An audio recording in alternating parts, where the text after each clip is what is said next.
Yeah, thank you, Cole. Hi, everybody. Well, this is maybe a little disjointed, and there's not anything very new and dramatic to report, but obviously the genocide continues in Gaza. It's more than a month now since Israel has cut off all food, medical supplies, and water going into the Gaza Strip.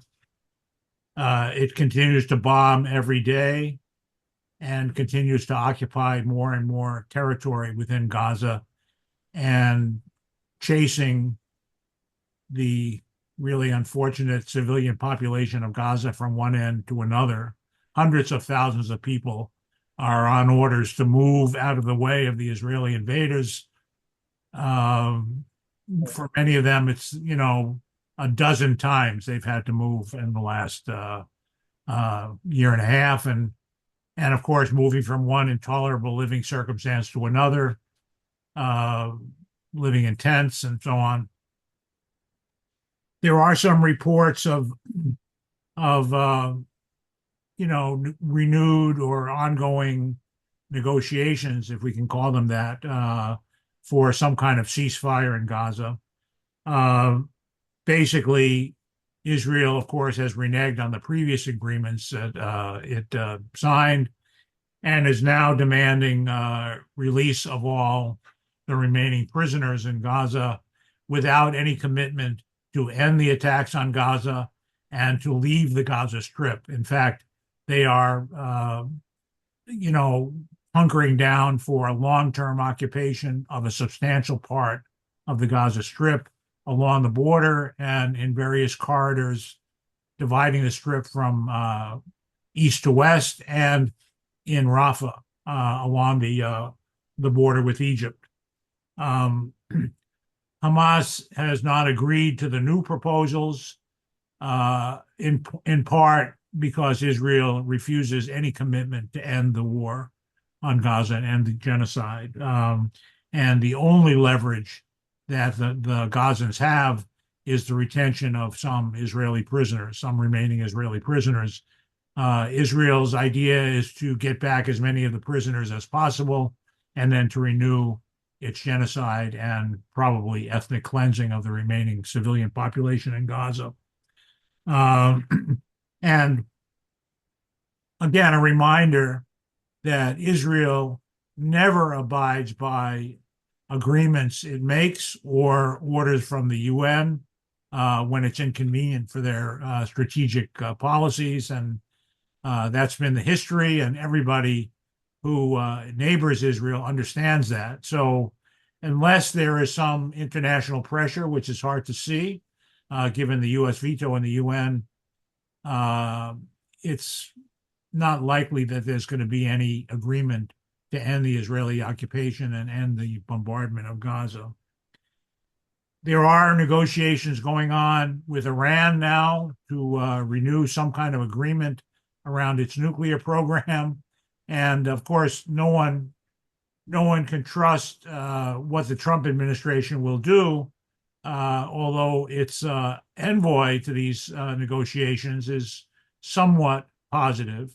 And we may be hopeful that there could be an agreement, which, if there's any agreement, it would be more or less a repeat of the joint JCPOA that was negotiated by Obama. That is to have extra monitoring on the Iranian civilian nuclear program. And again, reminder: Iran is a member of the uh, Nuclear Proliferation Treaty, and as is every country in the Middle East except Israel. And the Israelis are somewhat uneasy about these negotiations, which is the only positive thing. Uh, from Israel's point of view, any agreement is a bad agreement if it gets in the way of renewing a U.S.-Israeli war against Iran and achieving regime change. That's the Israeli demand, and they will lobby intensively against any kind of agreement that relieves sanctions against Iran or keeps the Iranian regime in place.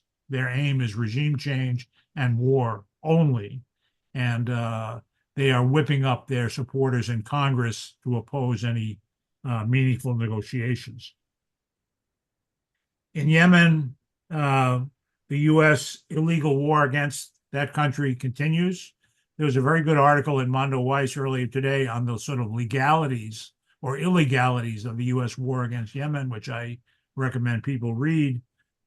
Basically, uh, the U.S. war on Yemen violates both U.S. and international law. Of course, Congress has never declared war against Yemen, and Yemen has not attacked the United States either. So it can't be argued that this is a war of defense, unless by defense we mean a war of defense of Israel's genocide in Gaza.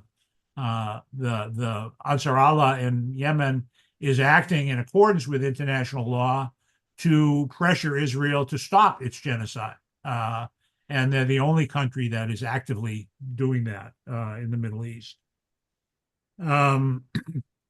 Domestically, oh, by the way, another sort of subplot that's going on is the Israeli lobby fiercely opposing and partly succeeded in blocking any appointees to the Trump Pentagon or CIA who may have ties to, you know, organizations that foster peace, particularly the Quincy Institute. There are several of them conservatives, as you probably know. There are libertarian conservatives who are anti-war as well, and the Israeli lobby is trying to keep them out of the U.S. government. Also, it's reported that next week, the fascist Israeli government minister Ben-Gvir is scheduled for an official visit to the United States, where he'll meet with U.S. government officials and be received at the Pentagon, apparently. Domestically, of course, the Trump and Israeli war against U.S. institutions of higher education continues. And as a reminder, the whole pretense of this campaign against major U.S. universities that they are fostering anti-Semitism is entirely bogus, entirely bogus. And we should not give an inch in giving legitimacy to this concern. It is absurdly bogus. It is about defending Israel and persecuting people who oppose genocide against Palestine and nothing more. Columbia University has caved entirely to the Trump administration demands. Harvard supposedly is resisting them, at least officially, but from what I can read, they're resisting them. They're resisting the demands of the Trump administration in order to carry out their own internal purge of pro-Palestinian voices in the faculty and among the student body. Of course, every week there is a new case of some student being deported or threatened with deportation because of sympathy to Palestine and opposition to genocide. And again, we need to understand that Israel is the cutting edge of attempts to transform higher education in the United States and to impose right-wing values on our universities. And hopefully Harvard will, at least in part, remain resistant to that, but they have already acted to change some of the departments within their own university and fire people and eliminate programs. So they are quietly doing what the Trump administration and Israel is demanding while they're officially opposing those demands. And not much is going on in Congress since the defeat in the Senate of the JRDs. Again, the House resolutions are still in theory alive, but it's unlikely that they'll come to a vote, but it's still worth pressuring representatives to co-sponsor those resolutions. And again, from our state, only McGovern, only Presley has co-sponsored, and it would be worthwhile to pressure McGovern to do so, even though at this point it's largely symbolic, but it's symbolic in a good way. And finally, there's another bill in Congress to outlaw BDS in the United States, modeled on some of the state bills. It would forbid any corporations that endorse boycotts against Israel from doing business with the U.S. government. It's mostly Republicans, but 3 AIPAC Democrats, Richie Torres, Moskowitz and Gottheimer from New Jersey are co-sponsors, and may or may not pass, but there are already similar bills that have passed the House, so it may pass and move on to the Senate. So that's all I have. Oh, by the way, also Israel is very provocatively upping its provocations on the Al-Aqsa Mosque in Jerusalem, and they are now openly allowing masses of very right-wing Jewish settlers to enter the Al-Aqsa compound and pray, which is a violation of the status quo that they have agreed with Jordan. And by the way, in case you're wondering, I visited the Al-Aqsa compound many times.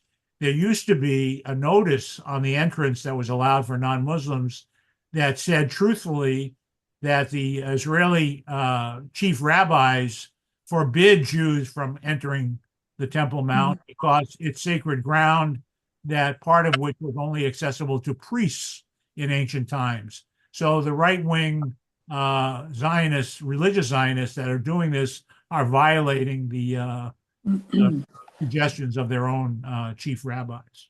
So that's all I have. Your questions, be happy to respond. Okay, thank you, Jeff. Great report. Questions and comments from others. Susan. Yeah, I haven't been following this very carefully, Jeff, but based on some reading some time ago, my impression is that Harvard already has done an awful lot of caving. Right now, it Yes. seems to be resisting. But remember, I believe it has fired the two heads of the Middle Eastern Studies program there. It has, quote, paused a program at the Harvard Divinity School on conflict and religion that used Israel-Palestine as a case study. And it has adopted the IRA definition of anti-Semitism. So it has already gone a considerable distance in caving. Yes, I agree. They're resisting the sort of outright demands of the Trump administration to run the internal affairs of Harvard, but they're doing it voluntarily, nevertheless. So I think that's the best understanding. The press is about Harvard defying Trump. Right. It's not the way I read it. And what really seems to have prompted them to resist is having to do away with their diversity programs, not anything having to do with Palestinian protests, the right to protest. Right. And again, the absurdity of anyone who knows anything about the elite universities in the United States, the idea that they are hotbeds of anti-Semitism is so ridiculous. I mean, in a normal world, it would be laughable. Mm-hmm. I mean, Harvard supposedly has about 10% or so Jewish students. Of course, Jews in the United States are 2% of the population, and certainly has a large number of Jewish faculty. And that's true of all the elite universities. The idea that they are, hotbeds of anti-Semitism and discrimination is just laughable. I mean, if it's ridiculous, and we should continuously point that out. Okay, great. Thanks. Serena. Yes, I wanted to say that there's been this dialogue I've been hearing about Israel wants Hamas to de-weaponize and to also take over Gaza because they need a buffer zone, just like they need a buffer zone in Lebanon. This is all ludicrous. I mean, this is why October 7th happened, is because they were never going to have a two-state solution. They were never going to recognize the Palestinians. This is ethnic cleansing 101 and beyond. Also, I read that there's an arrest warrant for the Israeli foreign minister in UK that is visiting there. I think kudos to that. Also, I didn't know if you want to comment anything about China's support for Gaza rebuilding, if it's of interest now. I'm sorry, the last part. Would you repeat that? Oh, about China said they would pledge to rebuild Gaza, as well as many other countries have pledged to do that too, which is great, I think. Yeah, I mean, it would be even greater if they were more forcefully condemning the genocide that's going on. But if it were ever allowed to rebuild Gaza, there's no shortage of money for that. Internationally, the obstacle is not money; it's Israel and the United States. Okay, Pat. A couple quick things. One, I heard a couple of videos of the Parliament, the UK Parliament, where Jeremy Corbyn, I think, spoke at one of them, and there seems like there's a lot more anger, outspoken anger about what Israel's doing, particularly regarding the two members of parliament who went to see what was happening, and they were detained and then held up for a while before they were released. So people are angry about that specifically, but a lot of people shouting about what else they're going to do in order to stop supplying, I guess, pieces of the jets that are being used to drop bombs from. Bernie's events across the country. I don't know if you want to comment on that a little bit. Lots of Republicans and Democrats together. I'm concerned about his health, and the National Labor Relations Board whistleblower who's talking about how Doge people entered and created, stole lots of sensitive information and created numbers, accounts that apparently then people from Russia, it looked legitimate, were then using these accounts. They could tell because it was going through a certain channel that only goes to Russia or something.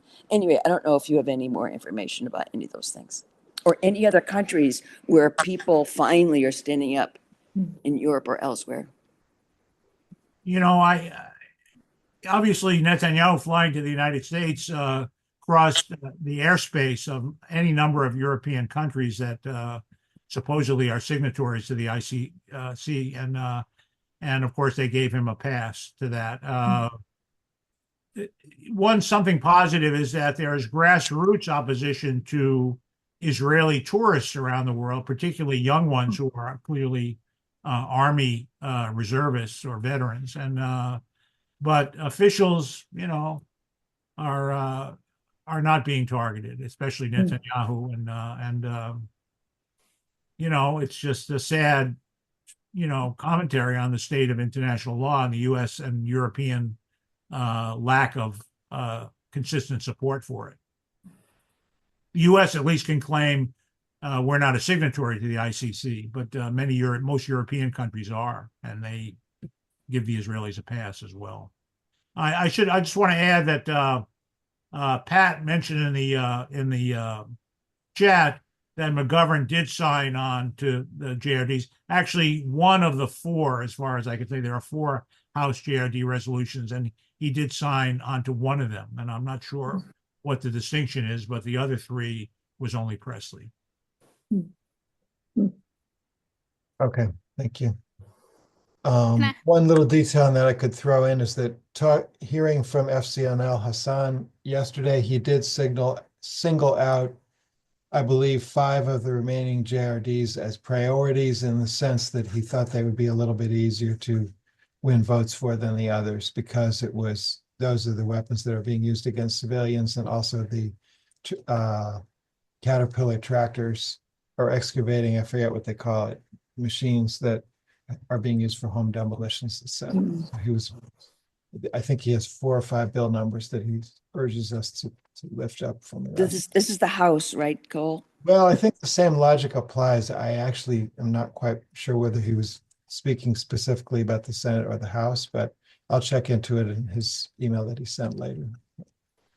Just before we go on, I just want to comment on Bernie Sanders' sort of trips around and rallies around the country. I mean, obviously, a lot of it is positive, and he's spoken strongly against the Israeli genocide in Gaza, but he continues this narrative of Israel's legitimate right to defend itself, and sort of,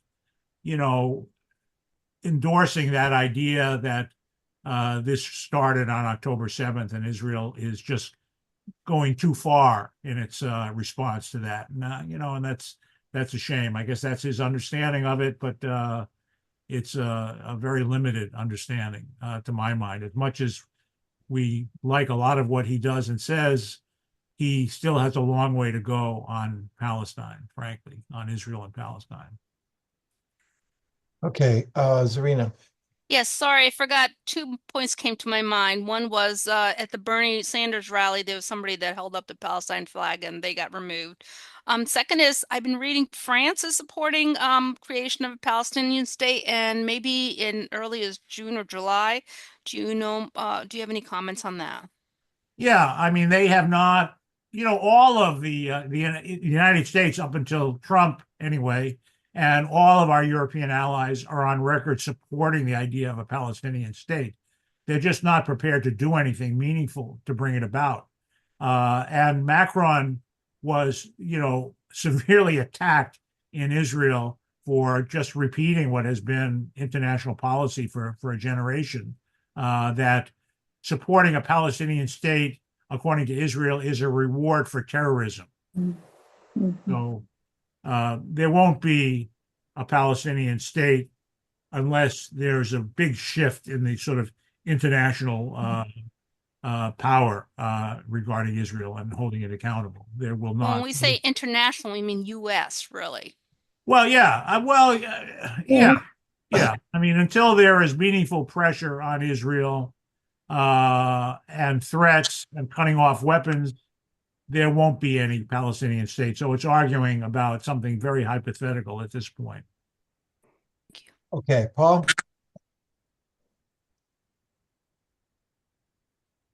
I wanted to throw out a very unrealistic idea. Since there's such a gap in many countries between popular sentiment and the governments of those countries, and since the present siege of Gaza, not allowing any type of humanitarian aid or food or anything else to get in, is so dangerous to so many Palestinians staying alive. Is there any talk of these movements in different countries, including ours, organizing a campaign to put pressure on other governments to organize an armada to forcefully bring aid into Gaza? Now, of course, Israel would shoot them down, but even if it didn't happen, it just seems it would be a good way to bring international pressure on this particular issue so that it doesn't stay invisible all the time. Yeah, you may know, Paul, and others may know, there have been several attempts to break the blockade of Gaza by sea in the past. Of course, they were all intercepted and forcibly turned back by Israel. Some months ago, I read about some effort, a new one from Turkey to do that, and I haven't read anything about it for quite some time. So I don't know if there's any movement to do that. Obviously, Israel will not allow it,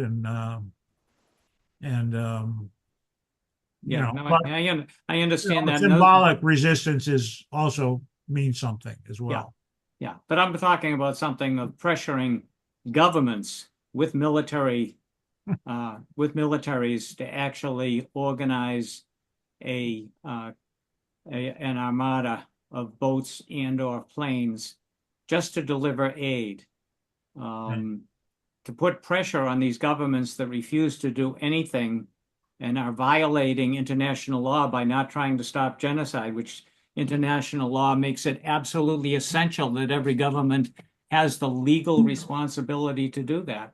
And so it just seems that this would be, even if it fails, if there were an international effort along these lines, it would give visibility to this whole blockade.